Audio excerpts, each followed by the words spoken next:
In today's video, I'll show you how to upload Syllabus to Notion. Let's say, for example, this is my workspace for study, and I will have to upload my syllabus over here. So I have my syllabus saved as a PDF, as you can see over here, syllabus.pdf, and I want to upload it to Notion or add it to Notion. How to do that? To do that, I simply have to come here and type a command. For typing in commands, you just have to type /, then type in files. And if you type /file, you'll get this command. Just select this. It will allow you to embed or upload a file. If you have a link, just paste this here. If you have a link, just paste it here, or you can just go to upload and choose a file.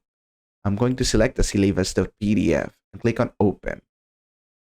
Then just give it some time. It's going to upload and prepare the file for you. Then as you can see, you have your syllabus uploaded to Notion. You can just click on Ask AI. And you can use your syllabus.pdf or your syllabus over here, however you want. This helps you organize your study workspace. And basically that is it. And that is how to upload your syllabus to Notion. I hope this video was helpful. If it was, please give it a thumbs up. And don't forget to subscribe.